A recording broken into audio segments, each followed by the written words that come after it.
Hey, fellow traveler.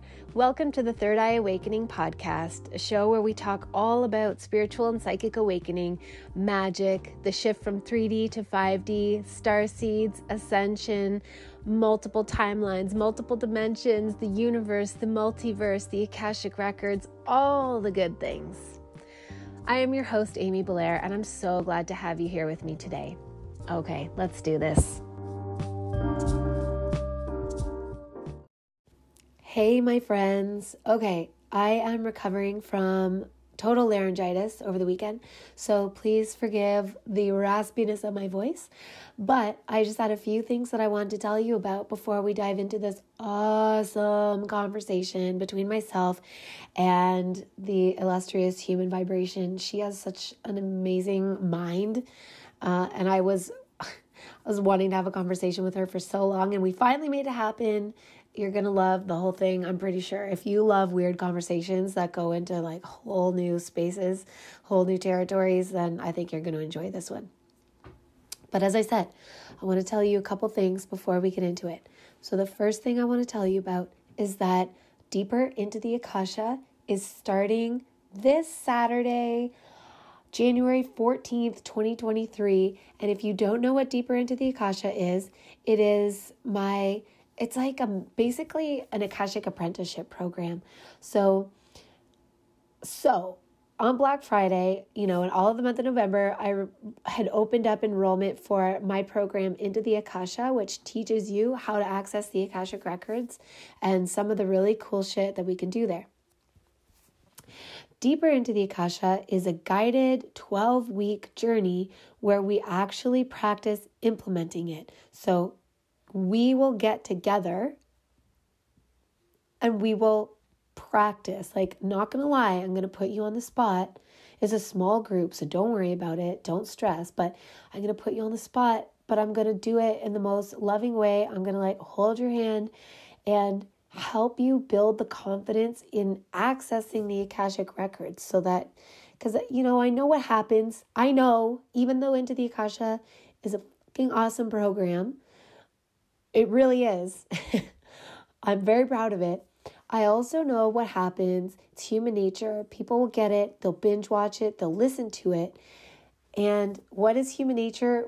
We take on new information and we don't implement it. We don't take the action steps. So then we feel like, oh, it doesn't ever work for me. Or we try it once or twice and we don't have the clouds of the heavens part and the trumpets of the friggin' angel Gabriel announce the arrival of God, and God doesn't come down and, touch us on our third eye and activate our inner vision irrefutably. And then we think oh, it just doesn't work for me. That's what happens to a lot of people. So I felt really guided to sort of make this next step of going deeper into the Akasha, of practicing, implementing it, but also I will share with you some of the other nuanced things that have come through the Akashic field for me since February of 2021, the last time I ran into the Akasha, which is the version that everybody purchased. And I just want to share with you more of the stuff that has come through. So this is a 12-week journey, as I said. It's 3 months long. It is not a time-heavy journey because I know everybody's busy, myself included. So it's basically 2 2-hour calls per month. One of them will be spent practicing together, and one of them will be spent at least partly me telling you, basically teaching you more of the subtleties of what I've learned how to do and access in the Akashic field. It's a group live journey, so it's going to be really, really special. And as I said, it is starting this Saturday on January 14th, 2023. I do not know if I will ever run it again. I'm not sure. So, if you're telling yourself you're just going to wait till next time, there may be a next time or there may not. And I'm not saying this to create false scarcity or false urgency. It's just the legit truth. I just don't know. It's my first time running it. So I don't know when I'm done if I'll be like, oh, that was amazing, I want to run it again. Or if I'll be like, wow, that was amazing. And that's it. Like, it's done now. So, check it out. There will be a link in the show notes for you to go, learn more about it, find out. But if you would love to spend some up close and personal time with me and feel like guided through the Akashic Records and really like learn how to access them in a way where it goes beyond theory and it goes into implementation, then this is for you. Second thing I want to tell you. I have 2 of my 6-week private mentorship spaces left. If you're on my email newsletter and you read them, then you might have seen that I announced that I had 4 spaces available for these private mentorships, and 2 of them are taken. So these are really, really, like, I offered them starting in November for my birthday, my Akashic celebration month. And we went through November and December, and they were so, I have loved doing these so much. It has been so, I just can't even tell you how honored I feel to be allowed in to the Akashic field of these beautiful souls who signed up. It just feels like the greatest privilege, the greatest honor. And one thing that I have repeatedly heard in my sessions is that, people will tell me something and they'll be like, I've never told anybody this, or this is my first time saying it out loud. Or sometimes it's a burden that they've carried for a long time. Sometimes it's a really intense trauma memory, from decades ago. Sometimes it's just a thought that they've been having or a belief that they have. But either way, I can't tell you what that means to me. It just, I love you, and I'm so honored that people feel that they can trust me and that they can say the things that need to be said, and they know that they're safe to do so with me. And the magic of even that alone is incredibly powerful. But then when you combine it with the Akashic Records and being able to go in and get sort of an Akashic eye view of the whole situation, just the guidance that comes through, everybody's session is so different. Everybody's journeys are so different, and they're all so beautiful, and I'm really excited to open up a few more spaces. So there will also be a link in the show notes. Check it out. And again, similarly to Deeper into the Akasha, this isn't something that I'm going to offer continuously. It's just when I have the desire and the space in my life and my schedule and the bandwidth to be able to do it. And right now, I feel like January is such a powerful time to just sort of grab the reins of the energy of this year. Mars is coming out of retrograde, and I don't know about all of you, but I feel it. Mars retrograde was fucking hard for me this year.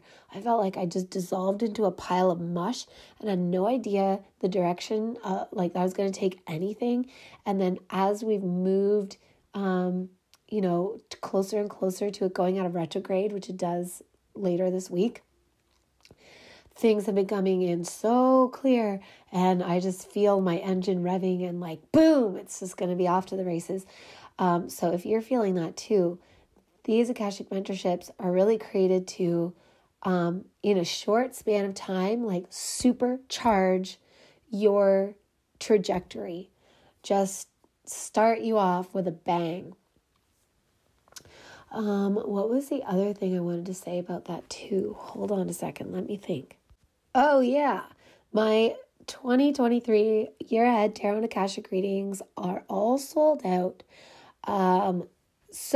But as part of these mentorships, if you want one, I will give you a full-blown live session, and it will be the shit. I freaking love doing these Tarot Akashic readings. There's so much good guidance for the year comes through. They're just really great. These 6-week sessions are they're so much fun. They're so powerful. So check out the link in the bio. Go for it. And I can't wait to see you. Like, I cannot wait to dive in with you. The final announcement that I want to share is that I'm aware that, first of all, we're going into weird financial times. And also, I've just always really wanted to be able to create something that is super accessible for a lot of people, but really, really powerful. And I think I have finally figured it out. It's been such a journey. If you've listened to all of my podcast episodes, you'll know, like, in 2021, I started a Patreon, and then I had to quit it because I didn't have the time. And I technically have a Rockfin channel, but I haven't been posting to it because it's just a lot of work. Like, even if you don't have kids, it's so much work to be a content creator. It's so much work. It's so much fun. Don't get me wrong. Like, I love it. And it's overwhelming. And it takes, as with everything, time to implement things. And my goal has always been to find a way to deliver very, very life-changing, transformative, impactful content at an affordable price. And I think I've figured it out, you guys. So starting at the end of this month, I don't even honestly have a name for it yet because it's in the process of being created, but it's well underway. I think the name will probably be the last part, but it is a 12-month journey to basically, it's all about false matrix emancipation and conscious creator activation, because kind of the vibe that I feel for 2023 is like, we need to get the fuck out of this false matrix bullshit. It is time. Like, this is stupid. So many of us can see it. Not necessarily that we can see all of it. I don't believe that I can see all of it. But that's why there's power in numbers. That's why we're supposed to come together and work together, is because we are supposed to enhance our abilities together to see this false matrix, to unhook ourselves from it, and to step into the conscious creatorship that we are supposed to have. So there's not going to be a link in the show notes about this. You're just going to have to wait. I'm just telling you about it in advance because I'm so excited that I can't wait till next week. I just am so thrilled that I have to tell you about it. But this whole entire thing that I'm creating it's a 12-month journey because it takes time to get out of the false matrix. It takes time to implement and activate our conscious creatorship, and there's a lot of information to go through. We're going to be going through 12 chakras, 12 dimensions, and 12 strands of DNA to clear out the bullshit and activate our gifts, our abilities, and most importantly, our conscious creatorship. The things that I'm going to go into are extensions of all the shit that I learned this past year that I honestly have not seen anywhere else on the internet. I'm really, really thrilled to share it with you. It's like, oh man, it's conscious creation, timeline creation, manifestation, dissolving old manifestations, dissolving old timelines, planetary guardianship, defense against the dark arts, telepathy, visioning, like co-visioning, co-manifestation, co-timeline creation, channeling, oracling, all the things, holographic timeline encoding. It's so many things. And so I said it's a 12-month journey. And I just have to, hold on a second. There we go. I just had to pull up my notes about it. So basically, the way that this works is there are different levels that you can opt in at, but the lowest cost level is $88 a month. And it's 52 pieces of content. So there is a weekly piece of content. I'm not going to make them crazy, insanely long so that it doesn't, monopolize all your time. But this is actionable content. This This is stuff to listen to. This is points to contemplate, meditate on, journal on, whatever, and things to practice. And it comes with a private community. So that is basically $22 a week for all of this content and all of this value. I just feel like it is the absolute, like, I'm so excited about it. I can't even tell you. I'm so excited. And then there are 2 other levels that you can opt in on with like higher level pieces of participation. But the whole idea is I want you to think about where you want to be when we are embarking on 2024. If you want to like take this year and make it the most intentional, powerful, transformative year you've ever had, then, and you're like, also you vibe with my content, whatever. And you're like, yes, I want to get out of this false matrix nonsense. And yes, I want to step into my conscious creatorship. Like, I am a game maker.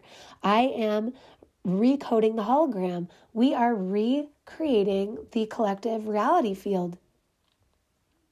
If you want to get in on this and you want to watch your life transform month by month, week by week, day by day, and you want to be in my energy and you want to be in a community of other amazing high vibrational souls, and I can honestly say that, do you guys know that I have probably only been trolled like 5 times in the whole 4 years that I've been doing this, which is amazing.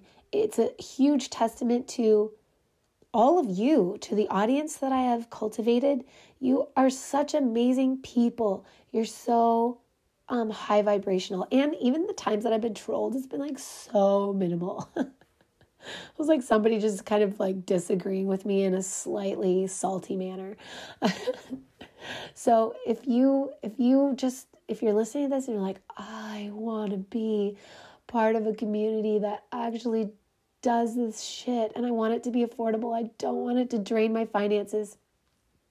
Or if you're listening and you're like, I want all that and I want to work with Amy in a closer proximity and I do have more financial flexibility, then, check it out. Like I said, there's probably not a link in the show notes this week. Maybe there is, I don't know. But probably not, because I'm still creating the copy and all the things about it. But I just needed to talk to you about it because I'm so excited and I just want to like stand on the mountaintops and shout it far and wide. Okay, that's it. That is my PSA for this week. I'm sorry it was so long. I love you guys so much, and I trust that you are going to massively enjoy this amazing conversation with none other than human vibration.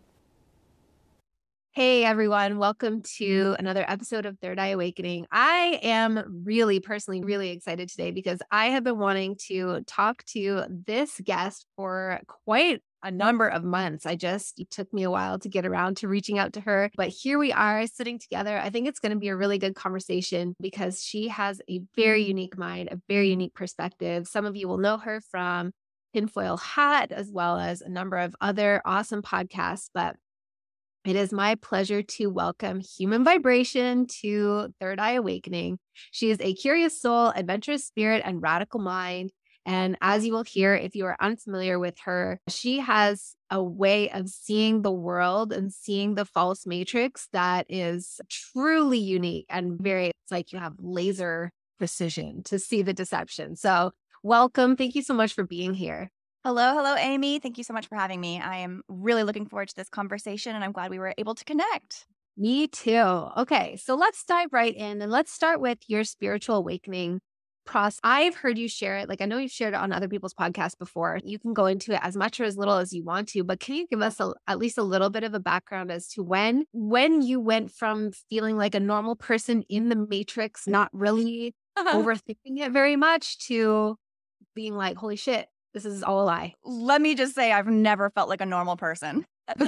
I've never quite felt normal, but I didn't have what I call my quote unquote awakening. I feel like that word gets overused, but I that's the only word I have for it. I had my awakening in January of 2020, January 8th, actually. January 8th, 2020 is when I had this sudden, immediate, instantaneous fissure break in my mind. And I saw from that moment, everything changed for me. For me personally, it had to do with a certain case, a certain conspiracy that I had always been obsessed with, JonBenét Ramsey. I'm not going to go into it too deep other than to say it's like back again, this unsolvable case. If you guys aren't familiar with it, or if you are familiar with it, it's just never, it's one of those things that happened decades ago and it's just never going to go away. A grisly, gruesome tale of a little girl died on Christmas, murder, all of it's just the most horrific, not just murder, but like child murder, all these just horrific things. This case had fascinated me forever, for so long.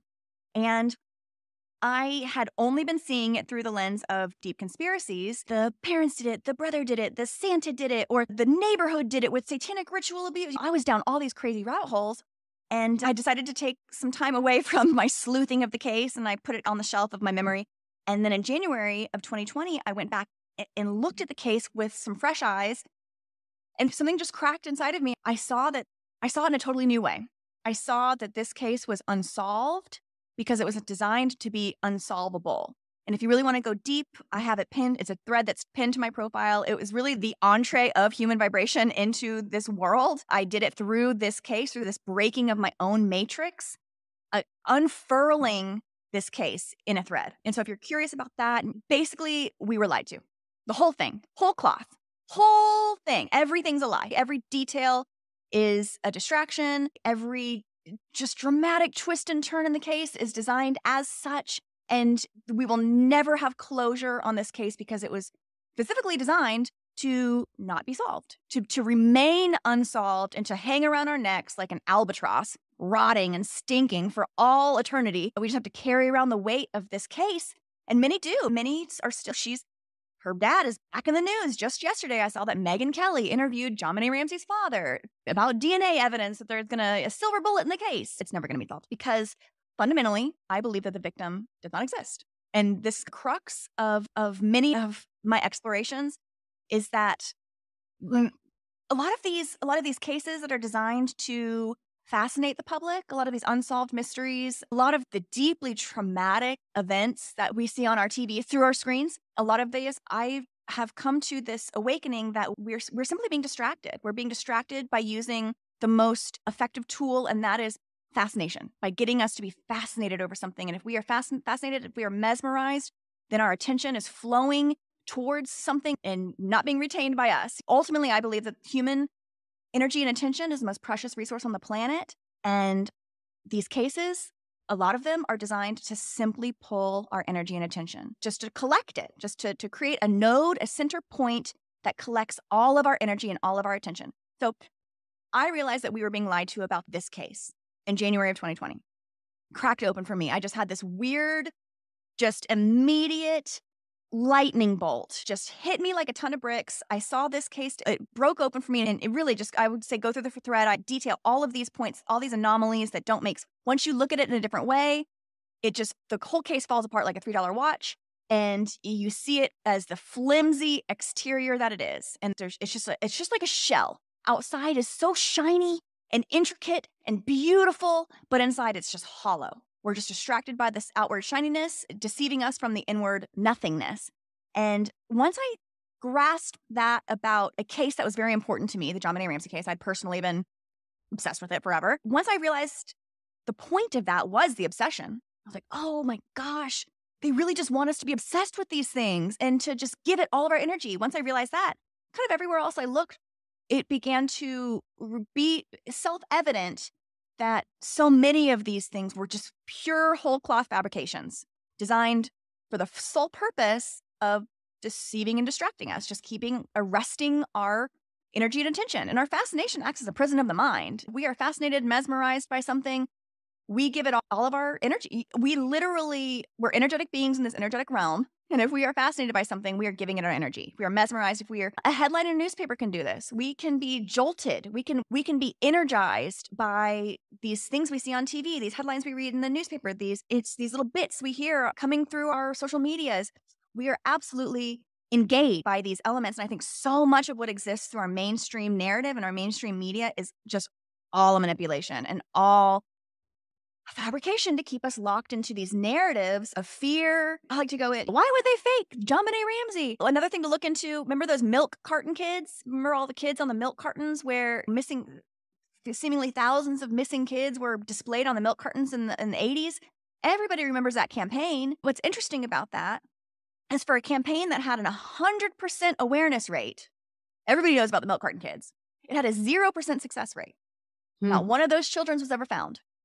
There's one example. There's one child that people can point to, but she wasn't even a missing kid. It was a domestic, like a parental, the dad wasn't giving the mom enough hours or something. And so she called the police and said that she was kidnapped. So it wasn't even a missing kid. That was the only kid that was ever recovered. And people go, oh, it's because all of those kids were sold into sex trafficking. That's one way to see it.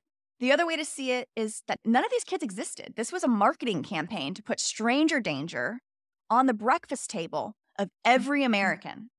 To literally, just think how sick that is. Think of pouring your cereal, kids looking at the table at this missing child that seeds in the mind of the child that they are at risk of being kidnapped, seeds the mind in the parent that their child is at risk. It really brings it to the table, really brings this issue front and center.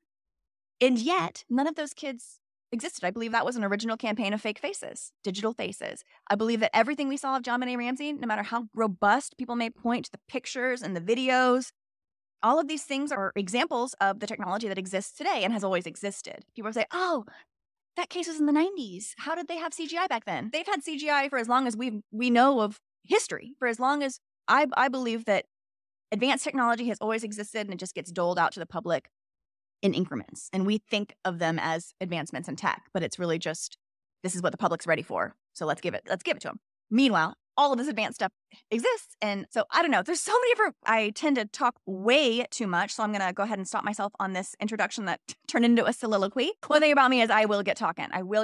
Whether I make some cogent points is up in the air, but I certainly will talk.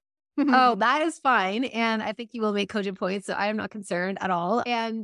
But yeah, like I was saying to you just before we started recording that I have a background in fine arts. Even though I haven't done it in a long time, that was my first university degree. And I had to take these visual arts classes. And I'm so fucking glad that I had to.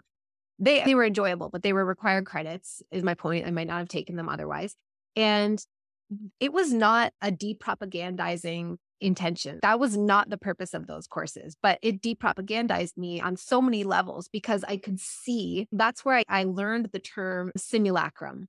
Because it was the compiling of separate images through at the time it was the early mid 2000s. So Photoshop had been around in the public sphere for quite a while. So we all knew that these images were being compiled digitally. And it was like Salvador Dali. He did it through painting, but he would take like images and juxtapose them differently and create a whole cohesive visual narrative. But this was at a whole new level where you could imitate reality. You could make it seamless so that nobody could even tell that the image you're looking at doesn't exist. What I could see is that our brain doesn't know any different. I just inherently somehow understood that I've heard you talking about this before too, that we are rendering our reality. And that's what manifestation ultimately is. Like it's talked about so much in the new age space, but it's the acceptance that it's not so much that our thoughts create reality, that's part of it, but it's that our reticular activating system takes in information, suggestions on a subliminal level. And then we like, I don't know. Reticular activating system. That's an interesting. I haven't, and that's how our retina. Reticular is in retinal. Oh my God, I love learning new things. Yeah, so we take in the information visually, but we're not dissecting it on a conscious level. So we're just taking it at face value through the media and everything mostly, and then it swims around in the soup of everything that's in our subconscious, and we come to subconscious conclusions about it that match beliefs that we've been developing over a long time. And then we project it out onto the green screen of this false matrix that we're operating within that we think is reality. But I think it's just like this non-physical screen that obscures the true reality that we're simultaneously occupying. Like a veil, like a thin veil. A veil, exactly. And though I could see all of that, and I could not see the faces. I was telling you that I'm a really gifted portrait artist. I always have been. I can compile the human face really, really well, really clearly. And yet I never thought to question the validity of human faces until I think I heard you on Tinfoil Hat first. But anyway, wherever I heard you first, I looked at your Twitter thread. And you know what's so funny is I have a 17, almost 18-year-old son. And I was like, you've got to see this. This woman has totally blown up JonBenét Ramsey. And he was like, who? And I was like, yeah. Like the kids don't know. The kids just don't know. And we're like, she keeps getting reintroduced though. Yeah. Why her father is back in the news now to see back in the month. People are like, who?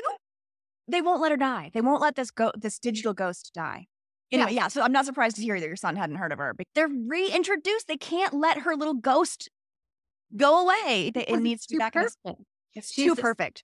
He's this beautiful blonde little beauty pageant, little like glittering. She's an angel. She's a digital angel. She is the absolute. And if you guys aren't familiar with John, just Google it. Just Google, and you will see image after image of this pure little soul. None of the images are authentic. I don't believe she's an authentic individual, but a picture certainly will be painted of a little angel.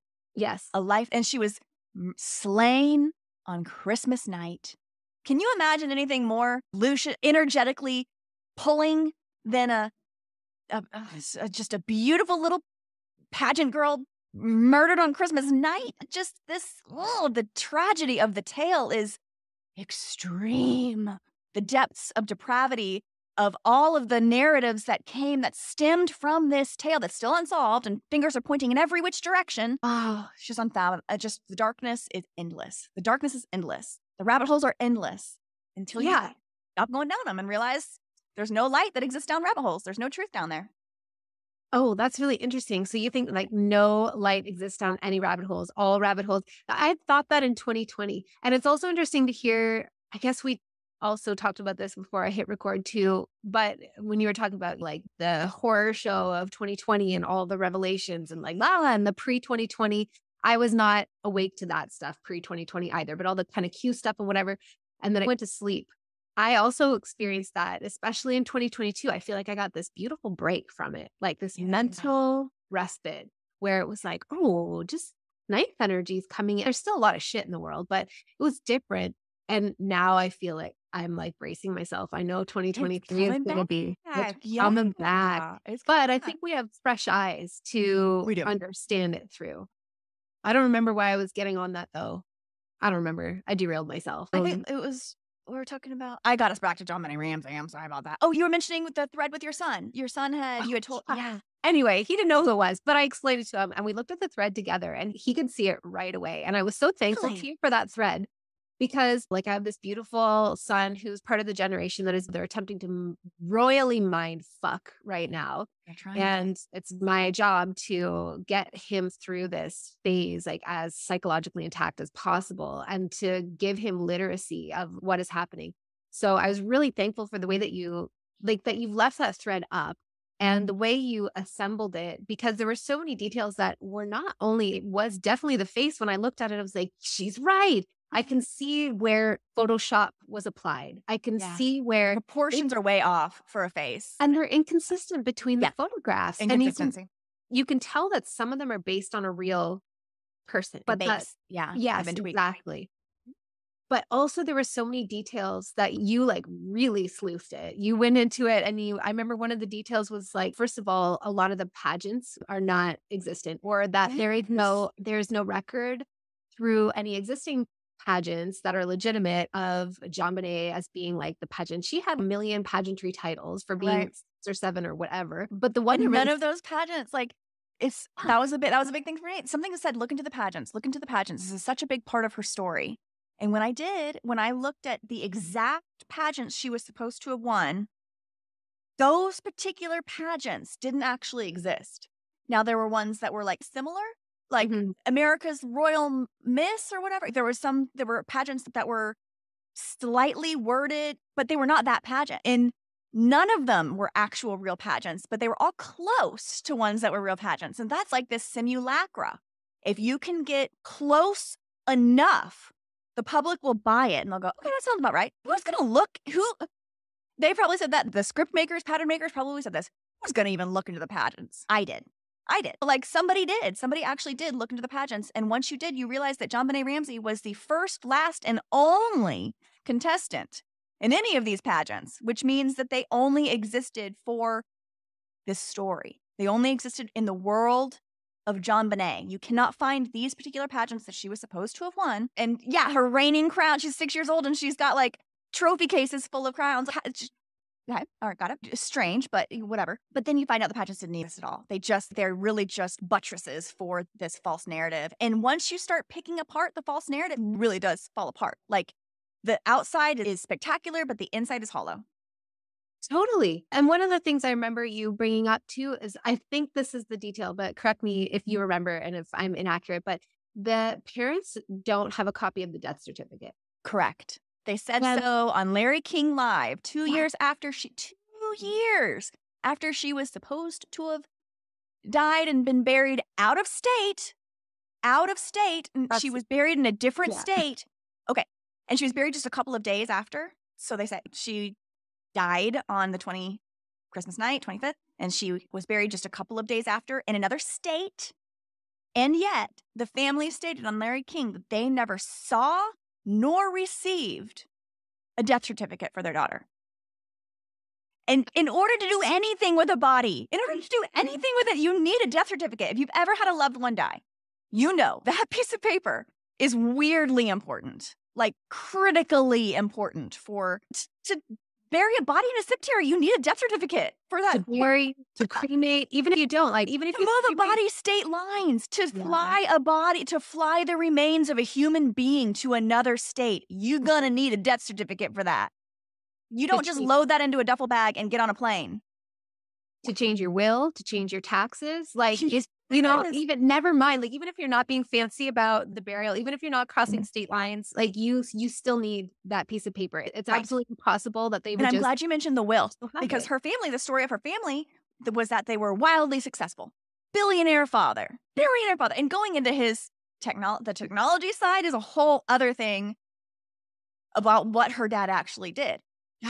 We don't even have time for that. We don't even have time for that. But all that to say, he would have been in such a position that an individual like that would have had an insurance policy on himself and every member of the family, and would have had a will that referenced himself, his family, and all the children. And so you're right. These important legal documents that an individual at that echelon, someone who had sold $1 billion business to Lockheed Martin, defense contractor, that type of paperwork, there would have just, a family of this echelon would have some needs for that certificate.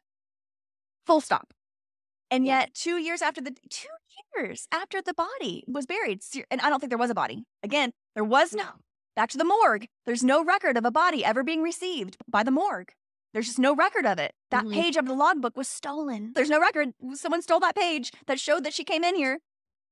Anyway, it all falls apart. But You're right. the no death certificate, and they said as much. Now you can't find that transcript. I posted the transcript on CNN, but they've taken down that page since. But it's been archived on the Wayback Machine, so it's fine. And I saved the PDF of it, so that's fine. But they're trying to, since I outlined a lot of these things in the thread, I've noticed that a lot of the links that were originally active that I was showing as proof have gone dead for some reason. Maybe they're trying to clean up after their work. But yeah, the death certificate was just one element. There's no record of her body being admitted at the morgue, the Boulder County morgue. Zero record. It's as if she didn't arrive. There's no death certificate for this victim, and yet she was transported across state lines and buried in a public cemetery. So you would theoretically need a death certificate for that. The parents said on Larry King Live that they'd never seen nor received the certificate. So many anomalies that I just kept going. We're just scratching the surface of the weird anomalies that exist in this case. So that thread I keep it pinned to my profile because that is probably, it feels weird to say, but that's the best work I'll ever do. It was so organic and so real. Everything that I've done from there stems from that kernel. That is it. That case, that thread is everything. It's the energy, it's the how, the why, I go into it all. It's the mechanisms of how it's the deep philosophical elements of why the public falls for this sort of thing. That thread is everything for me. And everything that I've done since then stems from this original kernel of understanding that we're being tricked. And the most effective way to trick us is to use a device that plays on these deep-seated emotions. And Dead Little Kids is a really good device. It's a really good device to get us going there. Totally. And I feel like it's really important that we did talk about this, because even though you probably feel like you've come so far since then and like you're thinking about new, fresh things, I'm sure, but because it really illustrates that I invite everybody who's listening to whom this is a totally new concept to just take your time with it. Don't turn off the episode. Just go like slowly check out that thread as you're comfortable doing so. But it if you realize that they totally fabricated this whole thing, this whole story, then so many other things that we are subjected to through not just mainstream media, but I also think alternative media, honestly. Like I just see it everywhere. Entertainment media, alternative media, mainstream media, so many of those things. Like we just have to look deeper into the layers. I'm not saying that absolutely nothing is real. I'm just saying that we have to question like maybe create a new personal definition of what real is and just learn to look more deeply at everything that is pulling on our attention, as you said, and our emotional energy, because there's a reason that they want to collect that. And I agree with what you said about how like human attention is the most valuable currency. I personally think that when it's stated that we are made in the image of God, I believe that is the thing, is that we are creator beings. So for whatever reason, God gave us the ability to create. And those who have hijacked this reality and have imprisoned us in this false matrix, they can't create, and they know how we can create, and they have figured out a brilliant way to use us to create what they want. Yes. So we are like the medium that they use to conjure up their own reality as they see fit. Yeah. We're it's a projection and we are reflecting it. My co-host on Realize Radio, his name's Rambo. Rambo, his things, it's at Seek the Truth 101 on Twitter. He's amazing. But he always says his catchphrase has come to be reflect the project, as in reflect the projection. That's what they want us to do. They want us to constantly be, like you said, the scriptwriters, the pattern makers, they are unoriginal. We are the only true creators in this realm. And I think we've been given this gift. Like you said, I think we've been given this intense gift of inner divinity, creationism. We're able to do this thing. We're rendering as we go, but I think we're fed just a bunch of junk. And I say with nutrition, garbage in, garbage out. You put garbage in your body, you're going to garbage out, you're going to get a garbage result. The same thing goes for information. Garbage in, garbage out. If you're just taking in all of this false light, for lack of a better, light being information, false light through our screens, through everything, through all these touch points, when we're taking in this false information, believing it to be true, it's taking up a good amount of space. It's taking up a good amount of space in our random access memory, our RAM, our ability to render if you just think about us as a computer, which I love this conversation. I love thinking about the human being as a very sophisticated machine. Our minds as a very sophisticated render engine, a very sophisticated computational device. I think that a lot of these nonsense inputs that we're fed all day long, all day, every day, cradle till grave, really, is a way to just decapacitate. I don't have the word for this, but it's to remove our capacity, to limit our capacity for rendering our own life, our own story ahead of us. We're so filled with these false projections that somehow that colors our own life and our own experience and our own ability to create in the beautiful and original way. Instead, we're just like replication machines. We're just taking in information and repeating it. There's something that's always stuck with me. They say, if we don't learn history, we are doomed to repeat it. Have you heard that? Those who do not learn history are doomed to repeat.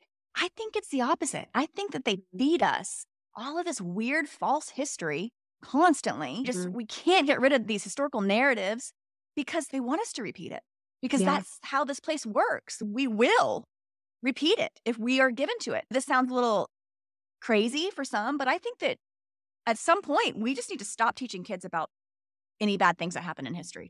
Just never teach kids about slavery again. Never teach kids about mass genocide. Like literally just never teach them about hate and murder.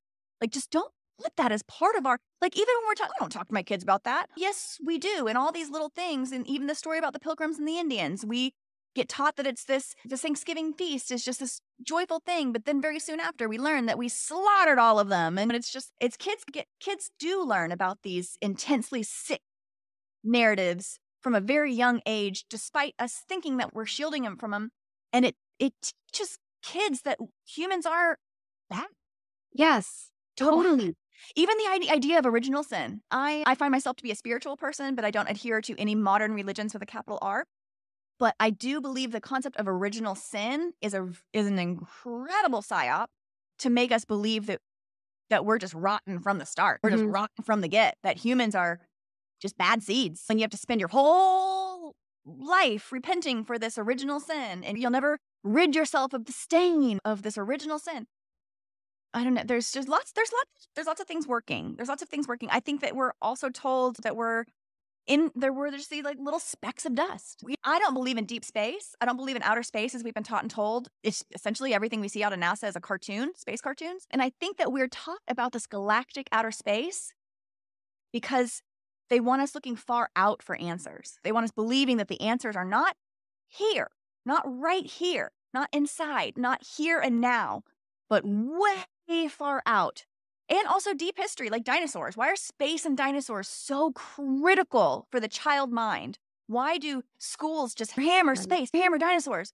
Because these two concepts give us a framing of a time that give us space-time, essentially. They give us space, and they teach kids that there was the answers are far back in dino goo. Like, I feel like kids are taught from an early age that it's not about here and now. It's about way out there and way back then and way into the future. And we are just never given the gift of the present, focusing on the here and now. So it's called the present because it truly is a gift. It truly is a gift if we can somehow focus all of our collective energies on the here and now in our actual lives. We talk about what's real, what's not real. Jury's still out on that. Who knows? But there is something that we agree as real in our real lives that we can observe around us. But yet even when we're in our physical world, even when we're in our observable worlds, we're still just looking down at our phones weirdly. Like we're another place. We're never, it's hard to be truly here and now. Even right now, as I'm communicating with you, we're separated by space and time. Neither of us are truly in the here and now, even though I do think there's something really very special at the flow state. But I don't know, like, when do we ever, I had this conversation too with Rambo, my co-host, like silence is very hard to find. Peace and quiet and stillness and a sense of bliss, like a blissful point, it's very difficult to achieve because even once you've gotten physical silence, even if you've maybe locked yourself in a room and you don't have your screens and you don't have a radio and it's just physical silence, the noise in the mind is just as endlessly loud as all the cacophony coming from the mainstream media or just the noisy physical world we live in. The mind is the hardest thing to quiet. And I don't know, it's tough. And we're given so much noise. Literal noise. So much noise. So much noise. Do you ever wonder that as a content creator? Sometimes I'm like, oh God, should I just quit? Like because it's just more noise. Yeah. More noise. Yeah. And I believe in the quality of the noise that I know. But it's the best noise you'll ever hear. Real noise. And I want everybody to. It's really interesting that when you were talking about how they're causing us to look out into space and back into history and whatever, and to distract us from understanding that the answers are here and now, and you were pointing in at your chest. And my personal, like the conclusion that I'm currently at, ever evolving, of course, is that the actual gateway out of here, so to speak, is in the heart. And all that noise in the mind is, I think that's why, like, recently I've stopped telling people to meditate. Forever I was, because I was teaching people how to access their psychic gifts. And it's like, you have to meditate. Meaning, all I was trying to say was like, that kind of information comes in very quietly. We live in a very noisy world. So you have to like create the silence, create the space and the silence for it. But I think that not necessarily at its core that meditation is a psyop or a distraction, but that it has been twisted in that way so that we get really hung up on the idea that we have to quiet our minds before we can achieve these things. But our minds have been so infiltrated with so much crap. That's a fool's errand. It's just not going to happen. It's a tough task. It's a tough task. It is quiet. It's quiet in there. And at its fundamental core, if I think about what's real, what isn't real, the only answer I can come up with is love, as cheesy as that sounds. But I'm like, but I know the love that I feel for my kids or my partner, my friends, my pets, whatever, that it's like I can, I don't know, sink my teeth into that. And I know it's tangible. Yeah. Real and quantifiable within. Yeah. Unquestioningly quantifiable. Yeah. Even though you can't pull it out and measure it on a digital scale or something, it certainly has a weight inside that can be felt and be measured by us. And that's really all that matters. I think that there's countless songs. Love is all you need. I think that's a message, a way deeper message than maybe we're able to recognize. And I also think that the idea of love has been entirely bastardized by Disney. Oh, You know? and so many. You think about Friends and How I Met Your Mother and like Oh, all the country love, like heartbreak songs. Like, I totally believe that love has been deliberately hijacked so that we do not understand how powerful it is. And Yeah. so even the fact that scientists, remember, I don't know how long it was ago, it was probably like 20 years ago, but they were like, oh, we've reduced love to the chemical compound that it is. And it's fuck you. Just because it's Sure, expressive Jan. as a chemical compound doesn't mean that it's empty, right? Like, it is just the intention behind that messaging was so frustrating. But my other thing, after I finished doing art, I became a midwife. So then I got to receive babies into the world, which was really beautiful. And oh my God, but I had to leave because the maternity healthcare system is so, Backwards. it's just barbaric. It's barbaric. Tell Truly. me something that really, I'm not a mother, and I don't think that I was put on this world to be a mother in the biological sense. I do feel in a way I'm helping people have a rebirth in their own way, almost like a baptism by fire, essentially. Sometimes when they read my tweet. So in my own way, I feel like I'm exercising a maternal node within myself, but that wasn't meant to be expressed as a baby, Yeah. But I'm fascinated by we're literally 3D printing babies up in this bitch. Yes. We're literally 3D printing machines. The human, the womb. Oh, and I love this. Womb. Okay. The word matrix means womb. I know. Matrix, TR, mater is mother in many languages, but it doesn't mean, matrix doesn't mean mother. It actually means womb. Which is so amazing when you think about false matrix, because I've been working through these chakras and I found these really deep ones. And the deepest one that I found down into the earth, I just call it the golden heart of the mother.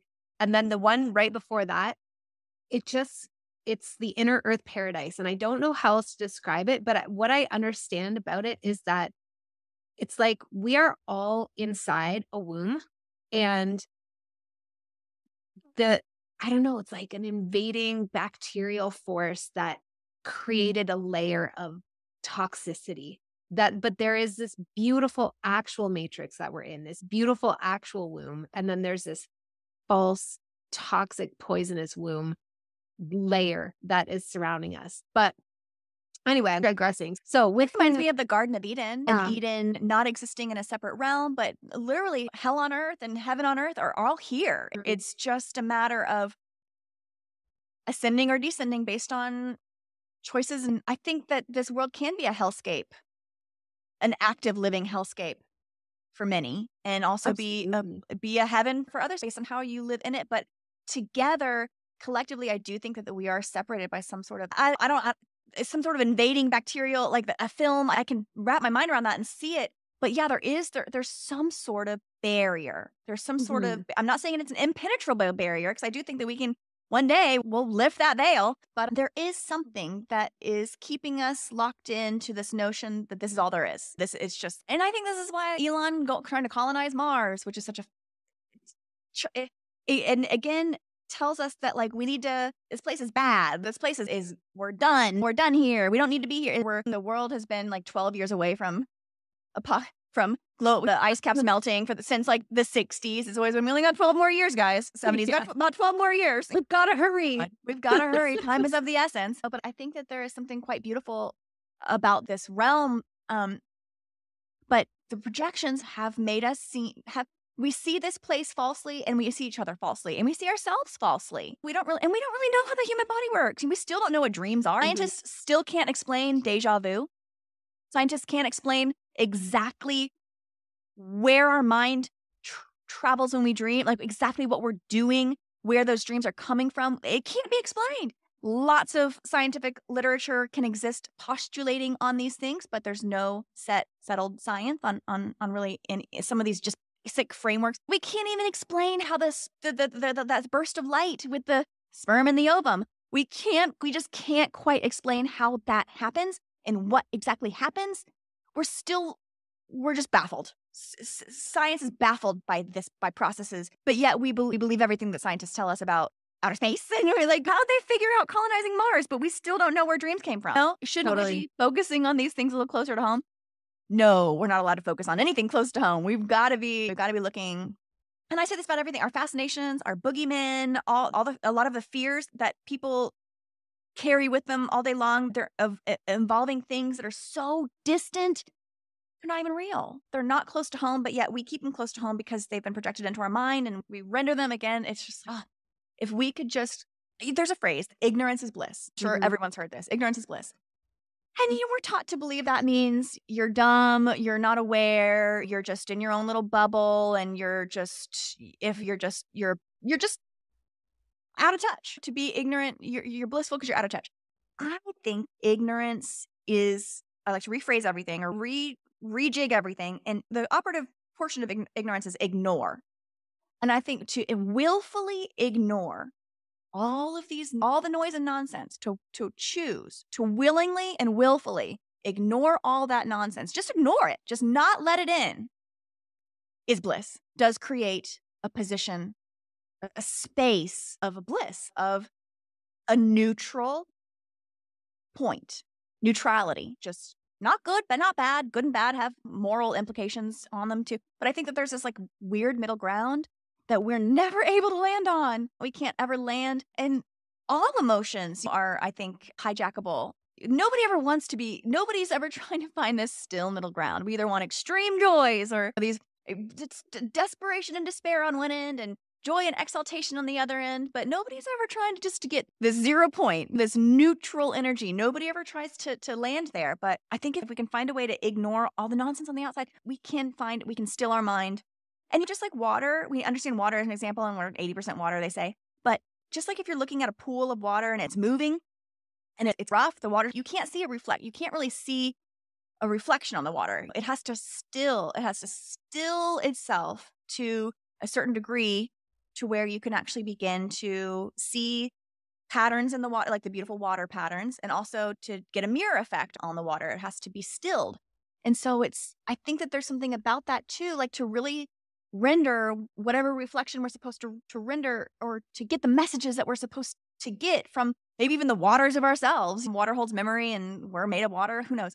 But I think that there is something so beautiful about the knowledge of stilling the waters of the mind, stilling the waters of the body, so that they can become a calm surface, so they can become just a placid surface to get messages to receive, to maybe reflect, but reflect back in not a cacophonous way, but like in a pure way. I don't know. I love when they tell us that we only use 10% of our brains. And I think that because they fill up the other 90 cents with nonsense, so there's only 10% left about. It's not that we're only using 10% of our brains. It's only that we have the capacity for 10% because everything else is full up by the programming. So that's a new way to look at that. And also the 90% water, 80% water that they say we are as humans. I've never been able to verify that, but it does seem like there's a message there that we're mostly water. Water's a pretty magical element. Water is water. Currency. I love getting into, if you're into word magic and stuff, all the connections between money and water, and currency and water. And even the word currency, they don't call it currency because currency means money. They call it currency because currency means energy flow. And I think that there is something happening, like it's an energetic property. All the banks, you bank of a river, you bank your money in a bank. If you're underwater, you're in debt. To float alone is giving somebody, when you think about, it's hard to think about once you realize that all these connections between water and money, it becomes hard pressed to find words related to money that don't mean something related to water. It's interesting how these things will hide in. And yeah, maybe we're water beings. They say we're light beings, but we're made of mostly water. I don't know what we are. Sometimes I just say we're trash bags full of blood. I don't know. Like this body, I respect this bodily experience, but I think that there's something deeper. I don't think that I am only this. I think that once this bodily experience is over and my meat suit had its last day at the rodeo, that I will somehow exist outside of this experience. And it maybe not be an I. Maybe this is just my way to feel an individualism. But I do feel like we are all ultimately connected somehow in a higher order, experiencing this realm as individuals. But up top, maybe we really are all threaded much more together than we would ever realize, which is why the separation of people, all these things, we feel so separate. We feel so, and it goes back to your fine arts with the faces. This is a new discovery that relatively new with the whole facial morphology. There's really only a certain set of patterns for a human face. And there's only like 7 basic shapes that humans begin with. And then everything else, all the featuring is added on almost like a Mr. Potato Head. The eyes and the nose and the mouth gets added on to give this illusion of individuality. But there's really only like a certain set of bases. And then on there's a certain set of geometric configurations and bing, bing, boom, you got a human face. But it's play of geometry. And I think all of this gives us the illusion of individuality and the illusion. And as much as I like my life, I like my experience here. I feel pretty unique, but I do understand that outside of this individual expression, I think that we are one somehow. All of us are a oneness. There's a oneness to us that we are not able to experience here. Yeah, I agree. I feel like, my worldview, my cosmology is currently undergoing a huge overhaul. But ultimately, what I've been operating under, and I'm like revisiting this right now, but the description that I used to understand it was like, we're all characters within the dream of the great dreaming mind. It's when you are immersed in a really gripping dream, you're not lucid dreaming at all. You totally believe every single moment of it. And there are all these other characters, but they're all you. Like you have this one that you identify with, that you are experiencing the dream through that perspective. But when you wake up, every single other character was actually you the whole time. There were no other characters. Yeah. So I feel like that's ultimately what it is. And so it is both. Like individuation isn't an illusion. It is an experience that we're having. And I feel like you call it the script writers or pattern makers. My friend Colleen calls it the game makers. Oh, yeah. They dialed us in to an even narrower bandwidth of this individuated physical material experience than we actually have access to. So we're like super locked in. And so the individuation is real because that's what we're experiencing, but it's also not all there is. And I think with that light body and the water body, I think all of that goes together because ultimately, if we're able to get out of this prison of constantly interacting with, I loved your use of the word film. It's like a film, a bacterial film or some kind of distortionary film that we are engaging with that we think is reality, but there's something like vellum paper. You know about vellum tracing paper. Yeah. Exactly. It's like it's there. It's masking. Exactly. It's like a veil. And if we can get out of the prison of constantly bumping up against engaging with that, and we can engage with more of the true actual reality that we are wholly integrated in, then a lot of this individuation like melts away, but we at the same time get to stay within it. So we're just fluidly traveling in between the experience of being individuated and also in a more tangible, less conceptual way, experiencing our connectedness. Our deep connectedness. Yeah. Yeah. I think that being true to yourself is a way to be more connected. I use this as an example. As I've woken up, and as I've been sharing my, I'll call it hyper unique way of seeing the world, sometimes I'm a one of one when it comes to thoughts, which is okay. And I'm okay to be on the island sometimes just shouting as whoever's meant to hear will hear, and whoever's meant to find me on this island will find me. But through sharing what I feel is uniquely me and just being true to it, no matter what ramifications may come, has actually ramped up my connectedness with others. Synchronicities are just off the charts with my work now and connecting with people. And it doesn't have to be just in this vein of human vibration and Realize Radio and all the places I explore and on Insta or Twitter or whatever. I'm talking about IRL, people that don't know any of these thoughts. I'm having these weird synchronicities everywhere. I'm just feeling more deeply connected with everything and everyone since I have almost opened myself up to isolation, sharing weird thoughts by sharing thoughts that go against the social norms. Basically insane, if you could categorize something as insane, is going against what's believed to be an accepted norm.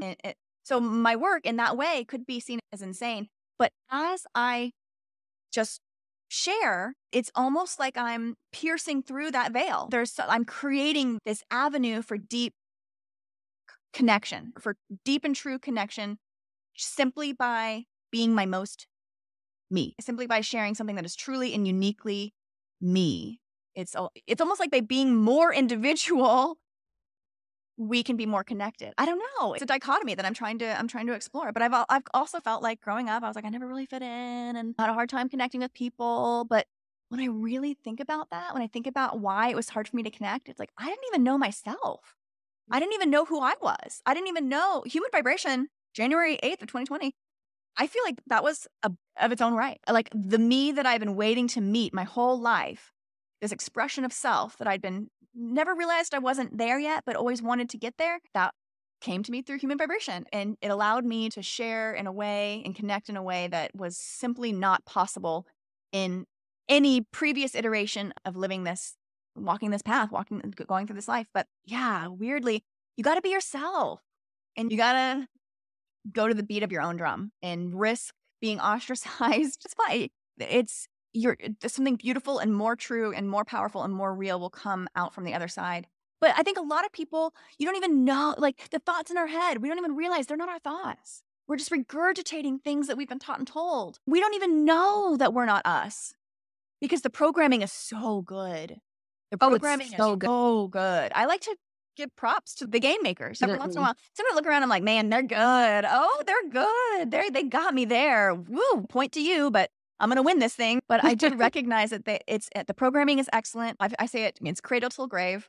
You're being programmed. You're being worked over. From the moment you enter this world and to the moment you leave this world, you're being worked over. Your brain, your mind, your soul, your spirit, your entire sense of self is being manipulated every step of the way.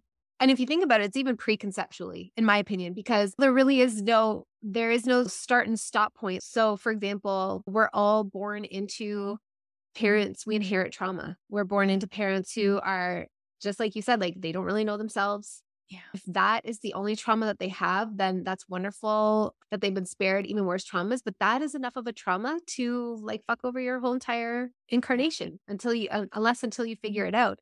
So we're born through people. We are conceived. We are gestated through women who don't know themselves, who are carrying. I love that it's conception too. Like to conceive is mind. It's a mind. Why do they use that word?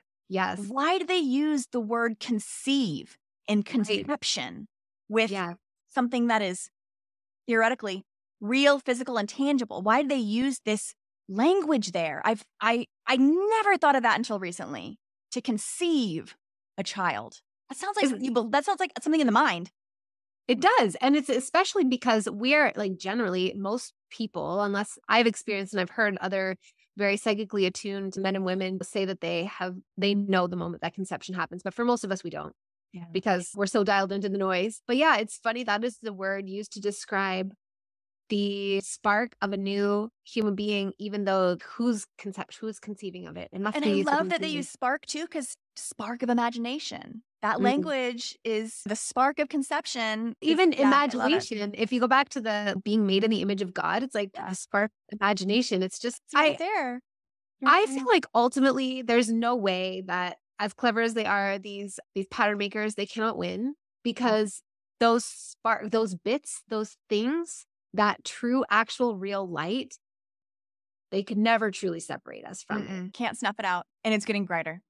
And it's getting brighter. The harder they push, the brighter it gets. Like it compresses it. And so it just has nowhere else to go. So it gets brighter in a more concentrated way. Ooh, I love that. Yes.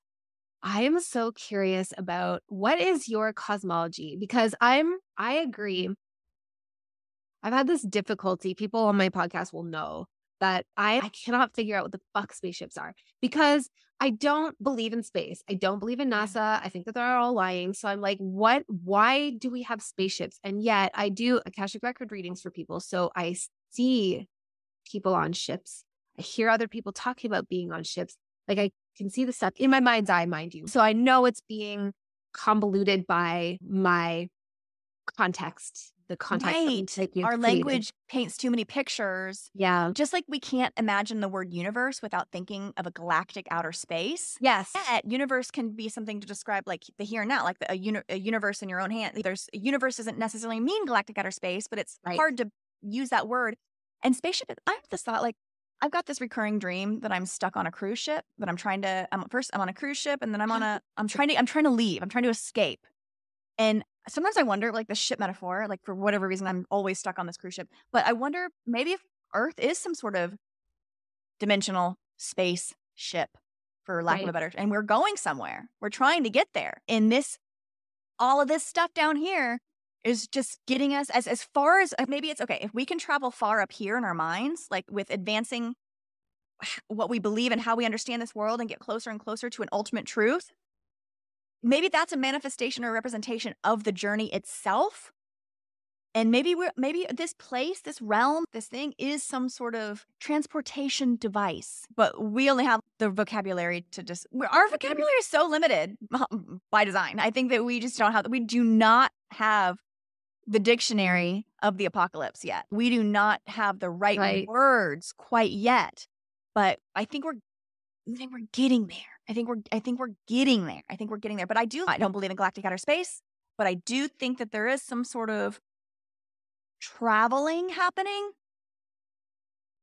Yeah. And I believe in dimensions, other dimensions. There's some school of thought that says everything that's ever happened and everything that ever will happen is happening right now. I right believe that. here. Compressed, stacked on top of each other. I love that. And it might explain déjà vu, why sometimes we slip between that stack or the vellum layer. We see through that just like in an instant, but we don't know what it is. And so we get this feeling, oh, I've done this before, but we're really just seeing through and beyond to something that exists right here with us, but just happened like almost like a blip in a film strip. We just register the anomaly real quick, but then it goes away. Because we don't know what déjà vu is. Do you experience déjà vu? Have you ever experienced that feeling where you walk in someone, you're like, I've been here before, or Oh, yeah. And Yeah. actually, my awakenings, like the real in earnest awakenings, started in my early 20s because I was experiencing time in the craziest ways. And so that's what made me feel like I totally believe that it's all happening right now. And it's very difficult to talk about it because even our languaging is set up to refer to it in past, present, and future. And to what you were saying about dinosaurs, I think that's why we must talk about the dinosaurs. We must teach children about the dinosaurs because it implies that there is a past. Can you imagine if first of all, I have a 4-year-old and a 1.5-year-old right now. your hands are tied. You're busy. You're a busy lady. I'm busy. And Yes. to observe them is really beautiful because they are just in the present.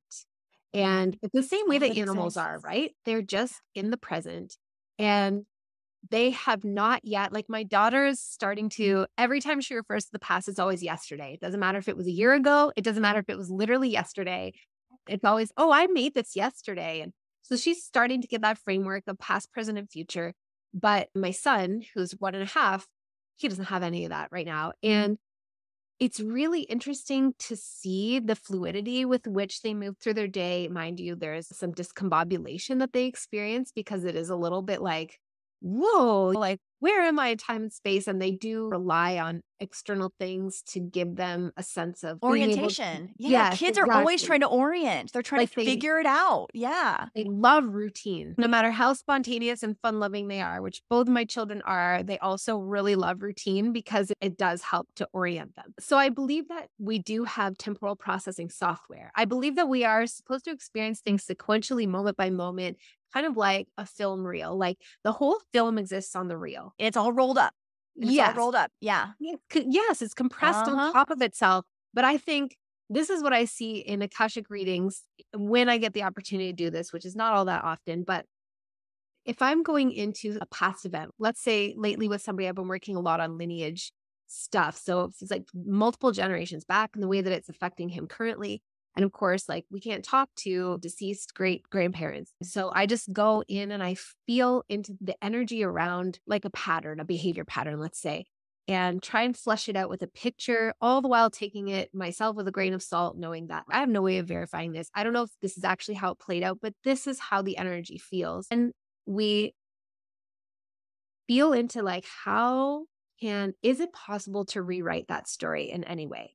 A lot of the times, no. It's like pivotal things have happened. You can't unhappen them. So you find a different angle, or you find a thing, there's like always this loose spot or this opening where a different energy can come in, whether it's just witnessing that happened and that person probably experienced it alone and felt very alone in that experience for their whole lives and thereby handed it on to their children in an unspoken, unconscious way. So sometimes it's just witnessing. Sometimes it's like the pivotal event had to happen, but then we can find an alternate timeline where, oh, but then it could have gone this way afterwards.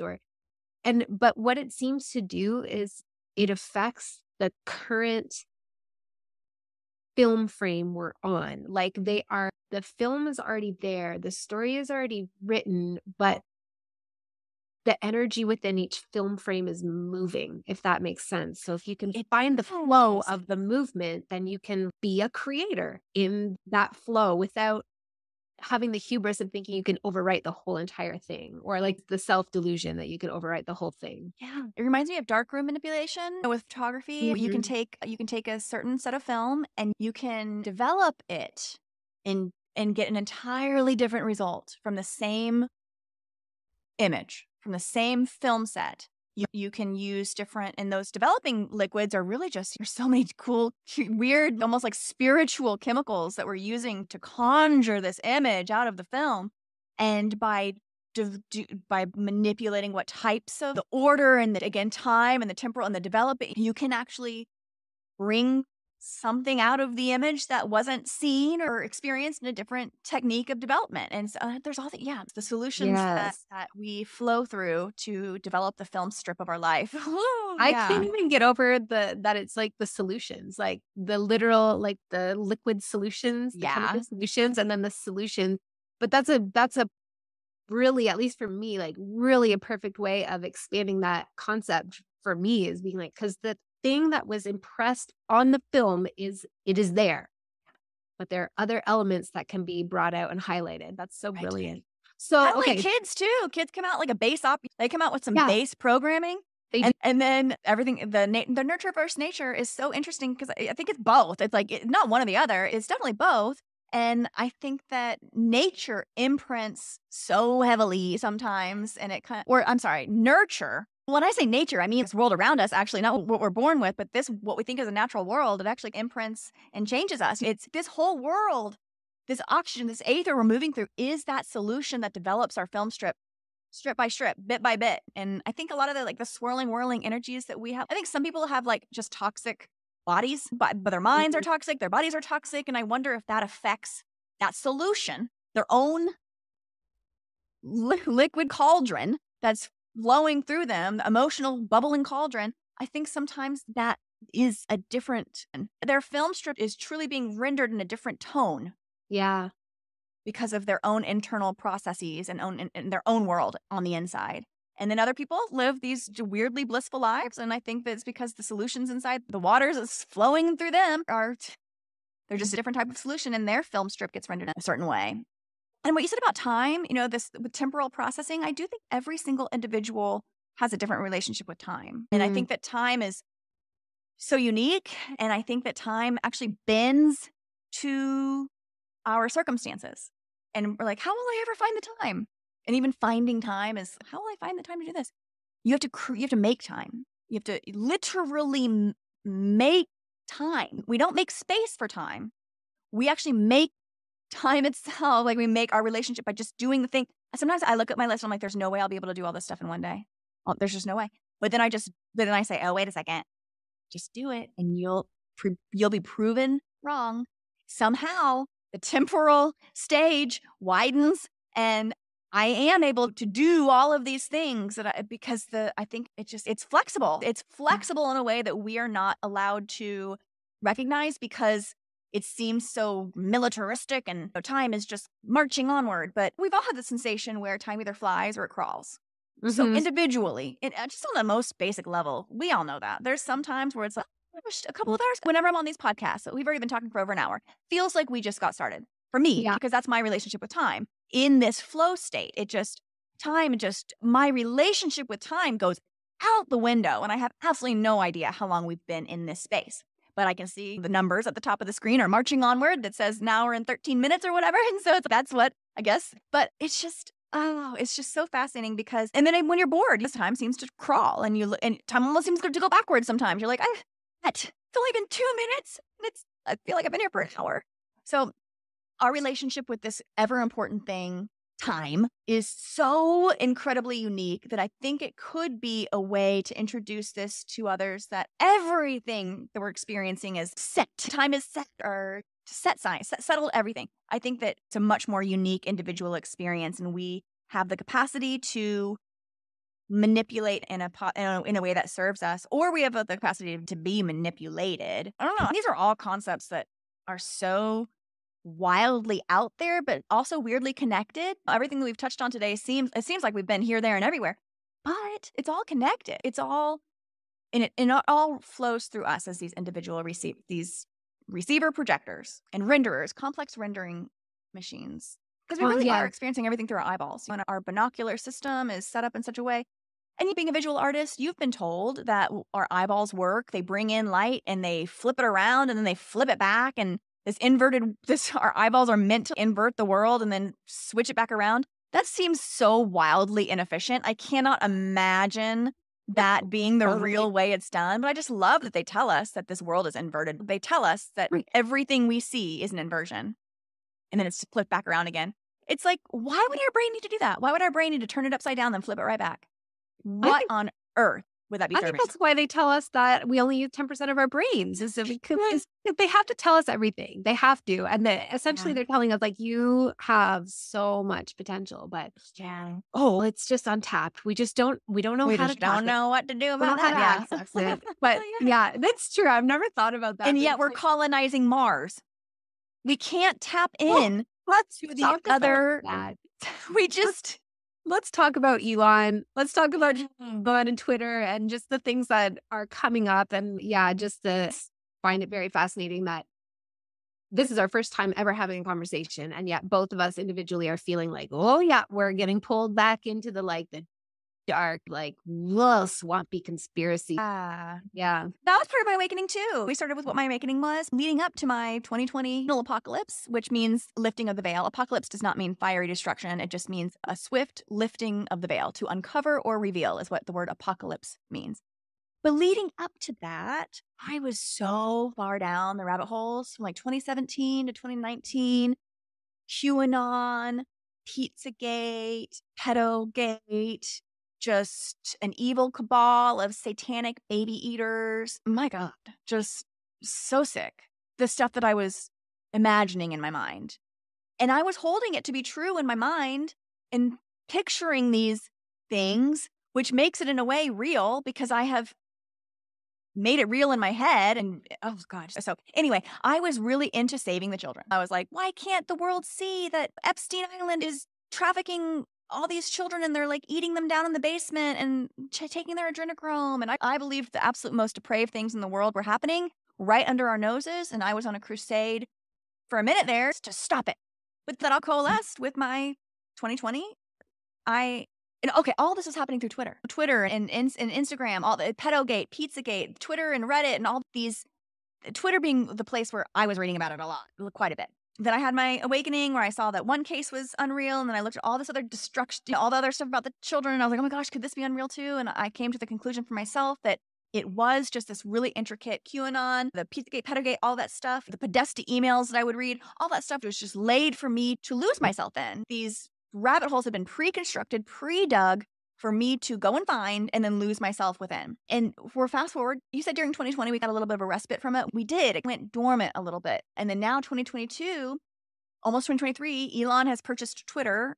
And now he just posted something about follow the white rabbit. This was step one for QAnon. Follow the white rabbit, follow the white rabbit, follow the white rabbit. And now Elon's bringing us back into that. Why are we going back down this rabbit hole? Literally. Because I think that the 2017 to 2019 was essentially the zenith of energetic frenzy on Twitter. People talking about these dead, half the world was talking about not half the world, but a subset of people were talking about save the children. These babies are being eaten in the basement, Pizzagate, the pizza parlor, whatever. all that stuff. This was like a big part of the narrative. And I think that there was such an energetic frenzy on Twitter that it was very palpable and potent and just precious, a precious energy. It was an incredibly potent time for human energy on this device of Twitter. And then it died out.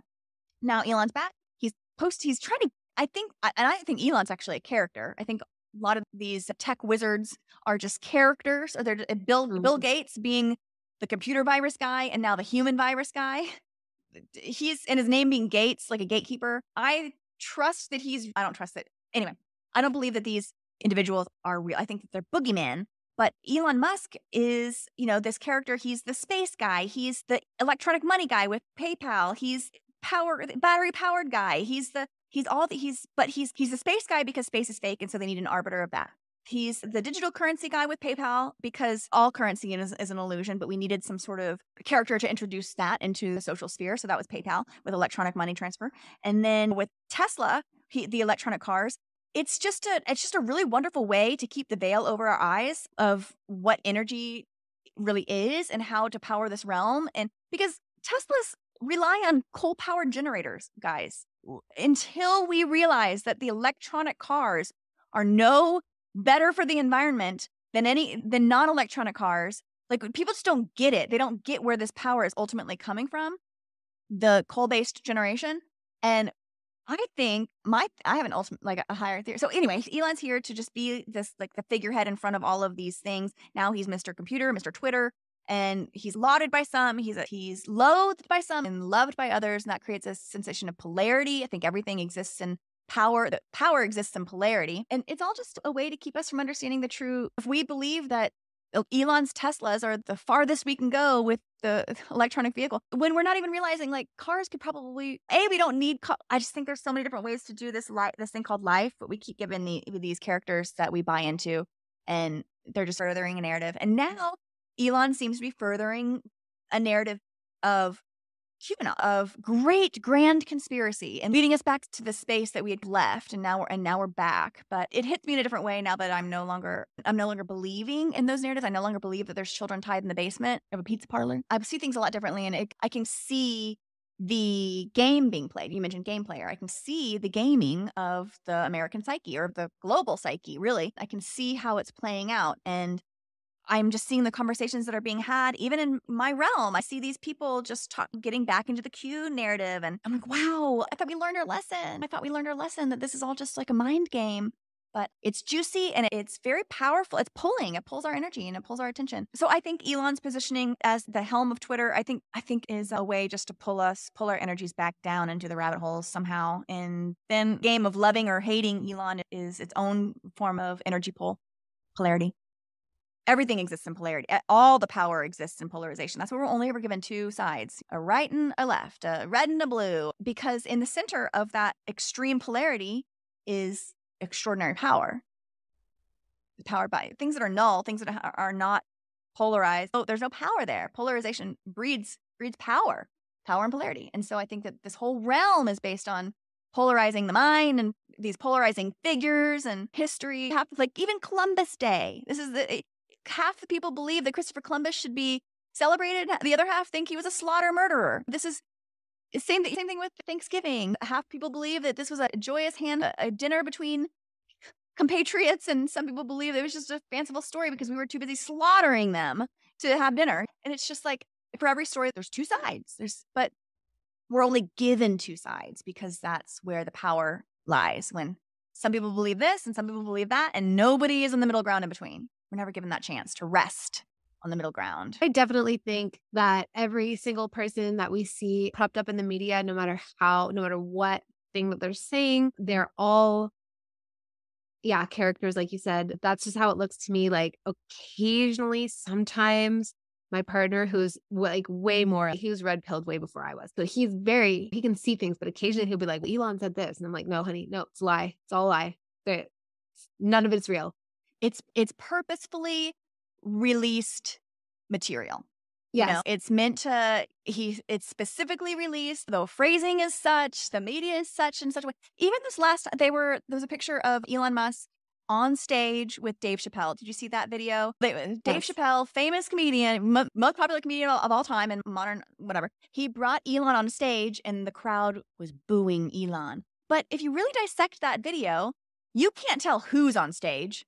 But both images on the it was a person in the crowd filming the Jumbotron, not filming the stage, but filming the Jumbotron. And on the Jumbotron, the two figures are so blown out that you can't see who it is. But the whole thing was like, oh, the tides are turning on Elon. People are booing him. He has to get off the stage.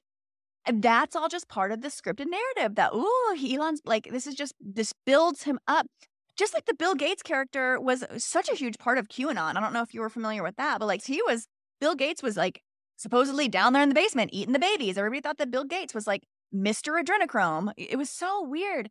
And then in the other half of the world that was unaware thought that Bill Gates is like the smartest businessman ever to live, and he should be in charge of vaccinating kids in other country. He's Mr. Vaccine or whatever. So half the people love him. Half the people think he's a baby. Half the people think he's saving children. The other half think he's eating children. Whenever that happens, whenever a single entity is given both baby saving and baby eating, you know that there is something at play here. There is a mental manipulation at play. Yeah. Yeah. Oh, there's so many things that I want to say, and I'm trying to figure out like which direction do I want to really ultimately go in. Okay, so then I guess I'll come back to the question of your cosmology, just in terms of who you or how, like how do you conceive of this realm that we're in and this game that's being played, and who is the man behind the curtain, so to speak, in your worldview? I don't know who the man. I do believe it's a small entity project, just like we learned in the Great and Wonderful Oz, the almighty powerful Oz, even the great glimmering city of Oz. The entire city is simply a projection of a small little man behind a curtain. I think that's ultimately great, the best metaphor for what's happening here. As far as my personal cosmology, I'm not even sure if I understand, but my journey here, you know, some people believe they have past lives. They're absolutely sure of it. They've been here before. I know deeply that I've never been here before. I've never been here before, and I'm never coming back. I just know that. I don't know how I know that, but I know that as certainly as other people know that they've been here many times. I think that there are people that are they have really deep roots, and they've been meant to, they've meant to have many cycles in the fertile land of this space. They've meant to research, to grow, live, die, and be reborn. I think that I believe that. I believe that people maybe have been here not just once, but twice and multiple times. But for some reason, I just know that I'm in the old Westerns, they say, you're not from around these parts, are you, son? Or whatever. You're like, I'm definitely not from around these parts. I'm not from here. And I'm meant to be here now. I believe, so the things that I believe, I'm not from here, but I'm absolutely meant to be here now. And then I'm never, ever coming back. This is my only time at the rodeo. And I'm going to make the most of it. But does that answer your question about cosmology? I'm not even sure if I understand that word. It does. Yeah. I guess it's the casual word that I use. So what is your big picture view of what this is, what's happening here? Although like with the total caveat that like, I know nobody has the answer. This has been a good guiding. Let me find it real quick. It's basically ancient Sanskrit teaching. And okay, so the rules of the road. I posted this one time, and this is gleaning heavily from ancient Sanskrit. They call it ancient, but Sanskrit teachings. Okay. You'll receive one body. That's what we have, the individual body. You will learn lessons. There are no mistakes. Lessons will be repeated until they are learned. So we will learn lessons, and we'll continue learning those lessons until we'll continue be repeating those lessons until we learn them. Others are merely mirrors. Life is exactly what you think it is, and we render as we go. I love that one. Life is exactly what you think it is, because that's deep. When you really pull it apart, life is exactly what you think it is. Yeah. I love it. There's some other ones on there, but I'd rather just talk than read. If you want to read my Twitter, you can go read my Twitter. But I feel there's a lot of truth to that. I feel like we're here in this realm. I think realm's the best. Realm's my favorite word instead of world or universe or whatever. I like to say realm. It's a catch-all, but I think it speaks to the energetic properties of this place. I think we're here to learn some lessons. We're here to learn about ourselves. We're here to learn about this place and what it is, and then get out of here. We're out to get on out. And I guess I'm on a crash course. I'm here to learn real quick and then get on out. But yeah, something about this space is, and I also think it's like heaven on earth as well. Heaven and hell, it's all here. And we choose how we interact with those elements, because you can create a hellscape of your own making by certain choices, just like you can create a blissful by choices of your own making. And again, it's all them, because you can be in a we've all had this experience when you're in a wonderful place, but you feel rotten on the inside and you can't enjoy it. Like I am a divorced woman, and I have in my previous life, I remember certain things. We'd be in a certain place and it would be lovely. It would just be lovely. But because I had inner turmoil, I just couldn't experiment. It was like, basically, I could have been anywhere and I couldn't have enjoyed it because of something that was going on inside of me. And so I think that this space and this realm is an outward projection, and everything we experience is an outward thing. But what's going on the inside colors everything. It doesn't matter how beautiful the space is. If you're good on the inside, you're good. Or I'm sorry, if you're bad on the inside, it's not going to be a beautiful space. Or if things are seemingly like failing around you, if everything's going wrong, if you have this inner calm and you have like peace about you, and you just know it's going to be okay, then that isn't felt so acutely and felt so bad. You can get through it in a way that might have just completely destroyed somebody else. So I think a lot of how we experience this realm is 100% inside of us. And then those choices color the next step. We render as we go. And I like to say that what appears to be an uphill battle, like a winding uphill road ahead, will actually smooth and flatten itself as you move forward. So the intimidation of something that seems insurmountable, don't let that get you. Just start moving forward, and it will the rendering, like, we will change the landscape as we go. I really like that. And I agree with that. And it's like a lot of what stops us from moving forward, a lot of what stopped me when I was younger was, now I would never call myself a perfectionist. I'm not a type A personality. So I really don't get hung up in like those really tightly coiled thought patterns. But the feeling of, I don't know my 5-year plan, or I don't know how I'm going to do this or whatever, like that would often stop me from moving forward. And I think it all comes together, like with all the crazy programming that we receive through our various types of media, as well as combined with, like, back when you said, and the pattern makers were probably like, no one will look into the pageants. And it's because they also know that they have programmed us through the monetary system as well to feel like we have to give so much of our creatorship energy towards things that's meaningless to us. Yeah. And we're in this kind of grind, and that's our experience of time. It's colored by the clock and the grind and like just waiting for your free time. And when your free time finally comes, especially if you have a family or ailing parents or anybody that you have responsibilities for outside of work, then you just don't want to spend your time looking into behind the shell of JonBenét or anything else. And it also, though, prevents us from feeling like we can take those initial steps. Like you said, like there's this it looks like a big winding road. And like, you're like, oh my God, how will I ever do that? How can I? So I'm not even going to start. I'm not going to start expressing the thing that is authentically within me, that powers my true excitement, that spark within me, because I don't know how, and I'm so tired and I'm so caught in the grind of this false matrix that I'm just going to give up before I even start. But I have found, just like you said, if you just take the first step, it's almost like the road rises to meet your foot. Yes. That's exactly the visualization that I believe wholeheartedly, and I've seen it in my own life. I've seen it in my own life when I think about the things that I thought were going to be so hard. There's no way I can do this, X, Y, Z, because it's going to be so hard. Once you just start doing it, you're like, this isn't hard. Wow, I did that thing already. It wasn't even that hard. But this is as simple as a to-do list. Just start doing it. Just start tackling things one by one, and soon you'll get them all. Or that thing that you've been struggling with for years that you don't have the courage to pull the trigger on or whatever. You just got to do it. As Nike said, just do it. And putting too much, I'm guilty of this. Putting too much, my 5-year plan, or my retirement plan is going to be jeopardized if I don't stay fed into the machine. And I'm experiencing that now. Over the past 14 years, I've built a career, and I'm actually looking at that whole thing going, I think we're done. I think we're done here. But then I'm like, oh no, my retirement plan. Oh no, my 5-year plan. Oh no, what am I going to do in the future?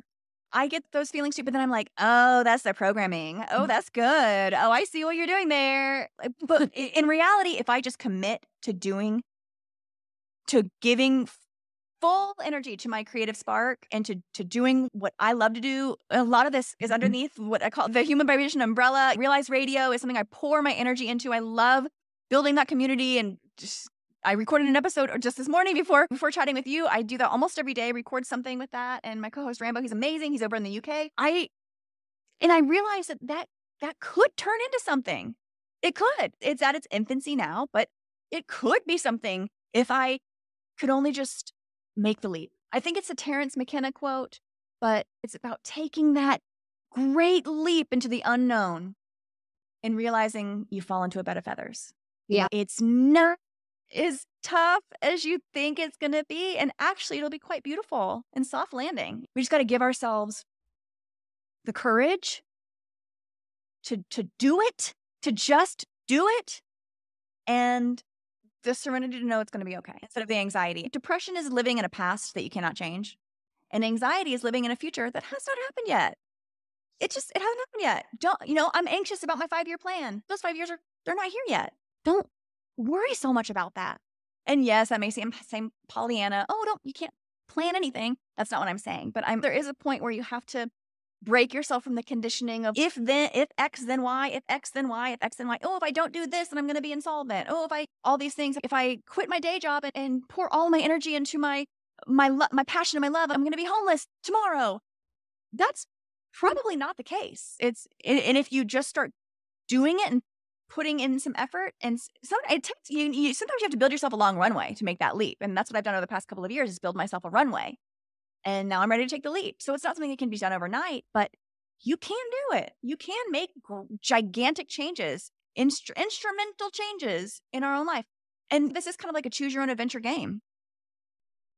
Essentially, this life is a choose your own adventure. And every single moment is another opportunity to turn it all around. We are all one decision away from an entirely different life. Yeah. And it's just so sad. It's so sad that our beautiful, creator potential for most of us goes unrealized because of institutions like fucking mortgages and shit.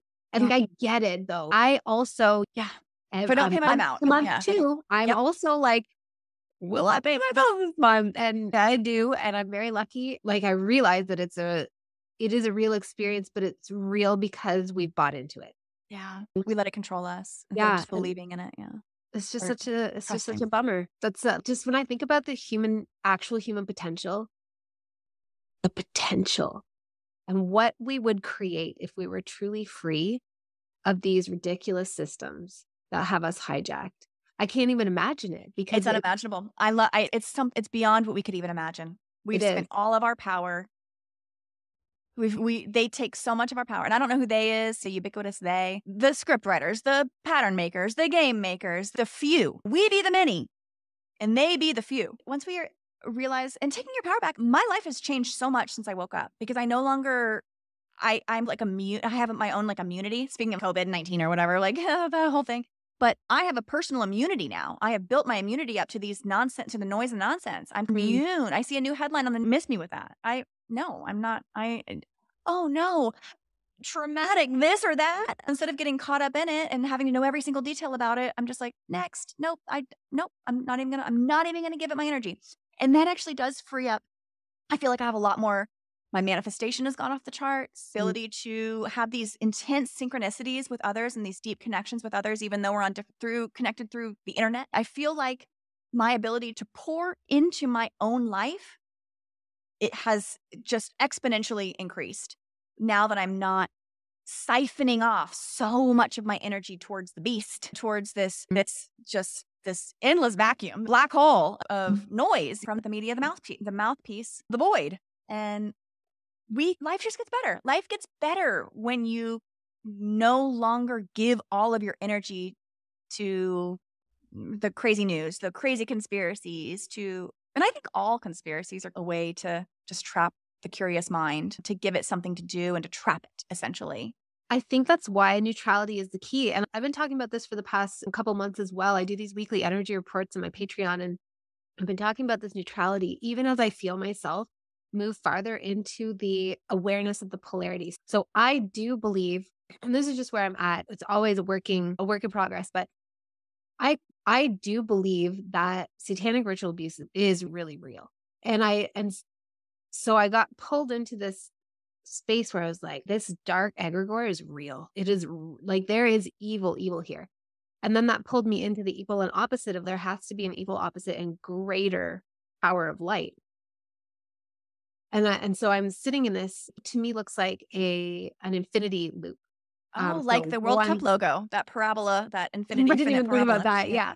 So on one hand, I'm sitting with an awareness of the darkness that feels very real. And for whatever reason, it's important for me to acknowledge it on a deeper level now. And also the light, and feels very real and important for me to acknowledge. But the place of power that I feel is in the neutrality, where, and I've chosen, like, inwardly, it feels important that I have chosen, I'm 100%. If there's a choice between the two, I'm 100% here for the light, for the highest light. And though it's from the place of neutrality in between, where I don't know how to put it. It's like, I'm not condemning. I'm not buying into the ego illusion that I am superior because of the choice that I'm making, because that just maintains that polarity. That's what they're constantly trying to do, is get us to identify with one side, and so that we keep the wobble going. We keep the pendulum swinging extremely a very wide range. But I would love to hear about Realize Radio and what you do there, like what it is that you're working on, what you share. I know you have a podcast because I've checked it out, but you also have a Patreon community as well, too. Yes. And the Patreon community is an extension of what we had as the free show. Realize Radio is on all major platforms. It's a 2-season podcast, 8 episodes per season. There's a couple other bonus episodes that are available for free, but we started that in 2021, started recording really this type of information. And my co-host Rambo, he's in the UK. He's amazing. He's got his own set of fascinations and then my set of fascinations, and we come together in this beautiful way. And it covers all sorts of bases of unreality and reality. And it's been such a fun thing to do and to put these types of ideas down. We started after we recorded after we recorded the first season, the first 8 episodes, we created a Patreon as a supplemental to do all sorts of other recordings, and just there's stuff going on there every day.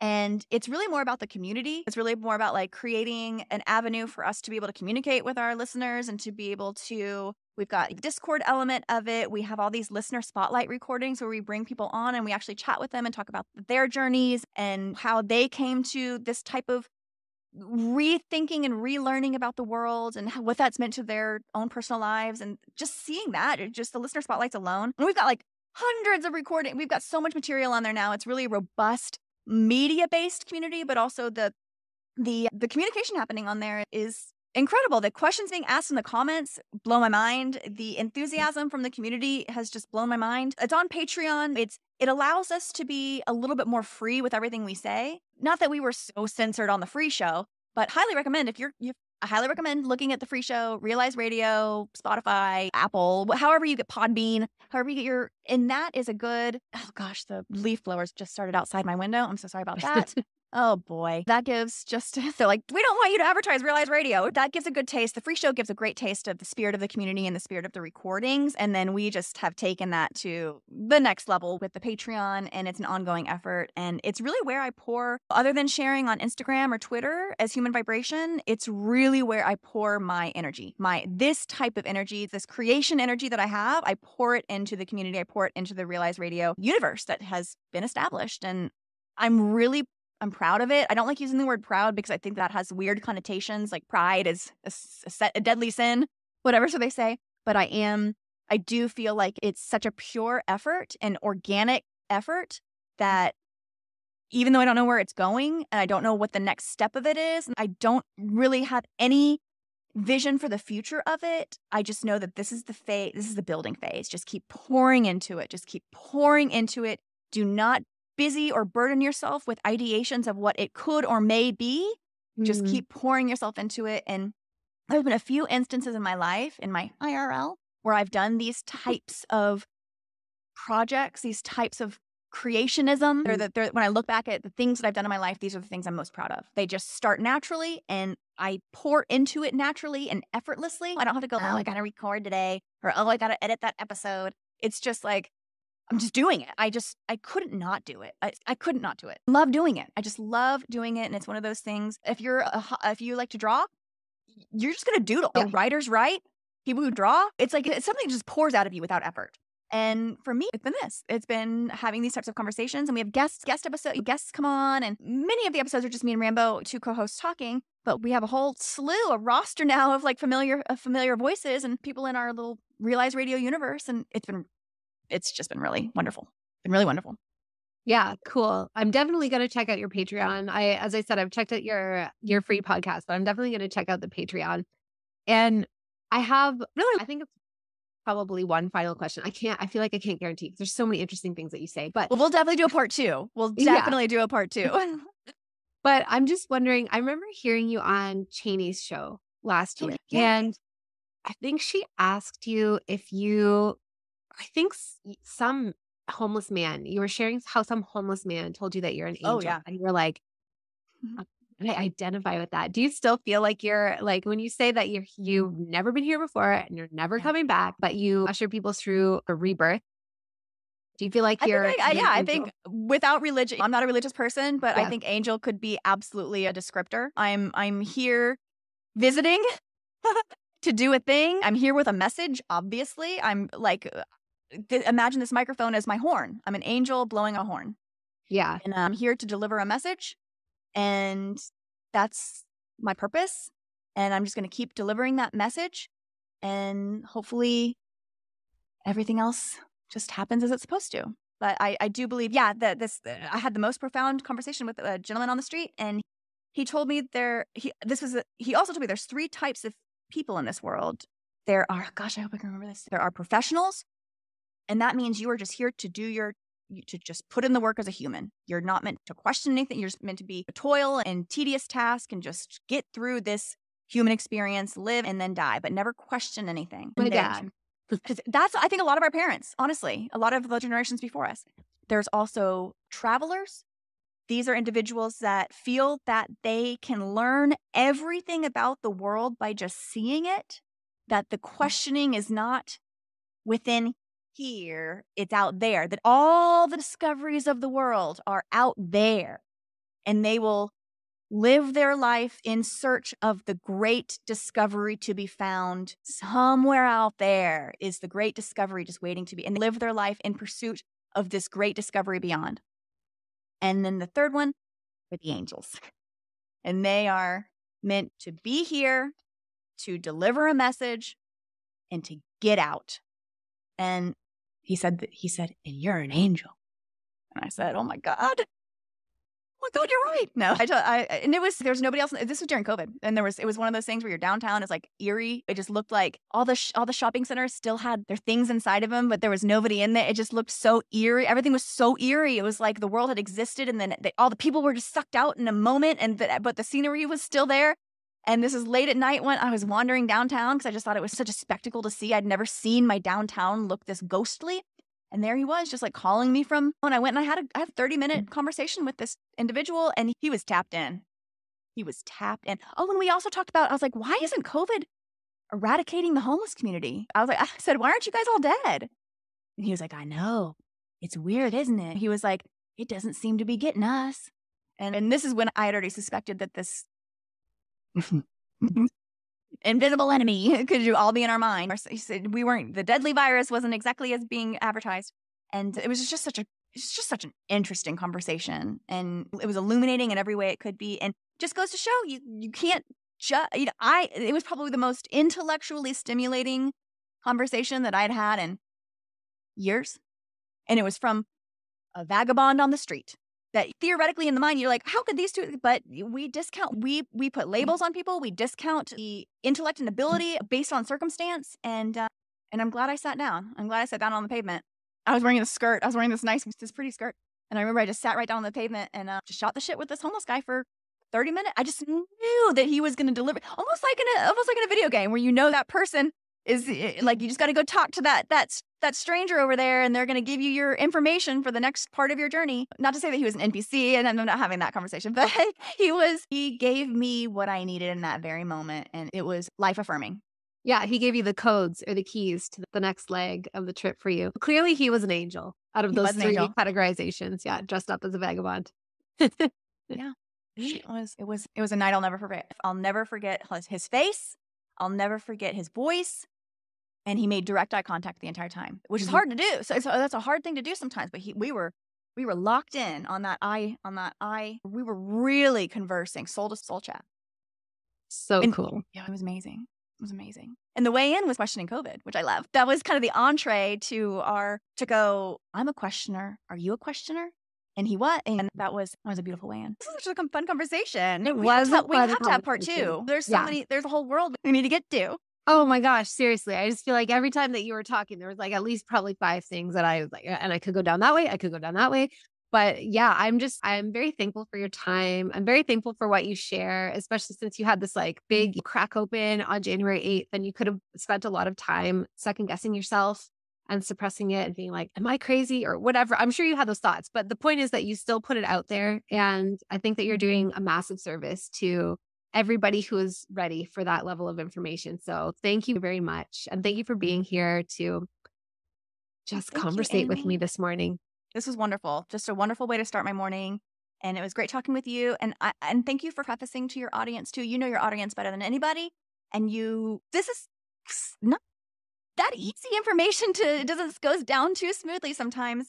But I think whether or not you believe this or that is real, or the ultimate takeaway that I hope everybody could have is your energy is attention. Your attention is precious. And whatever you're thinking about all the time, whatever you're ruminating, whenever you're you know how you can be in a room, but somewhere else in your mind, and that can like take up a bunch of space, and that you just thinking about certain things, even when you're somewhere else in your mind, that creates a separation. Just collect yourself in the here and now as much as you can, and just take back that here and now for yourself and see what happens. And your energy, your attention, your just presence, just try to be here and now and present, and not stuck in the past or worrying about the future. Just really try to devote to what is directly on your plate at that very moment, and pour your energy into that. And I think you'll see a change in the world around you.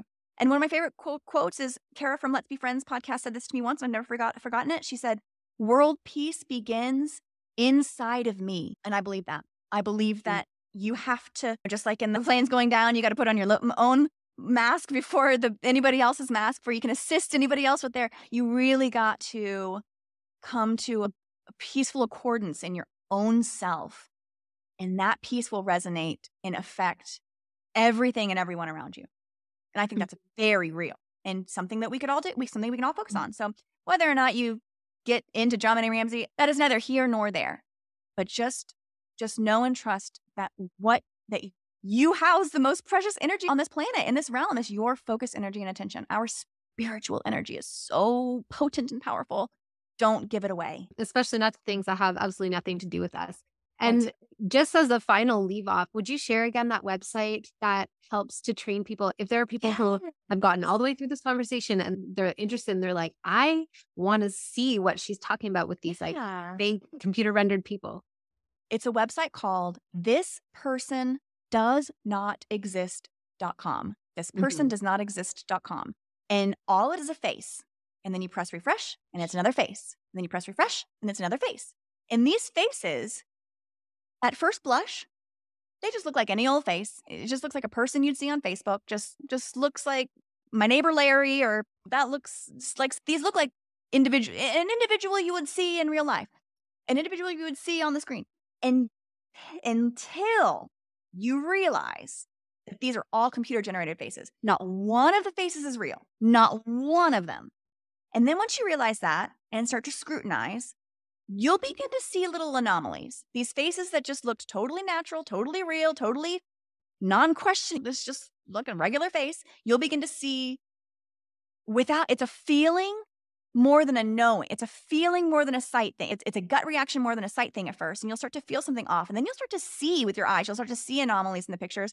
And then after you refresh again and refresh again, you will immediately after really just after 60 seconds of training your brain on this website, it doesn't take that long, you will begin to see each photo for what it is, a digitally generated image that is not a human face at all. And they will look, and the eyes, it's always in the eyes. The eyes are always dead. There's always these dead eyes, but you wouldn't know that either. You wouldn't think to see that. You just, until you give your brain the tool. Our brain needs to be conditioned. Our brain has certain musculature inside of it that needs to be conditioned and improved. And I think that our ability to recognize false reality has been decommissioned over time. That tool within us, the conditioning through the world, keeps us from developing that tool. But once we do, it becomes immediately recognizable. And then you'll go back to that page, you'll go back to that website, this person does not exist, and you'll see that's not a real face. It just becomes immediate.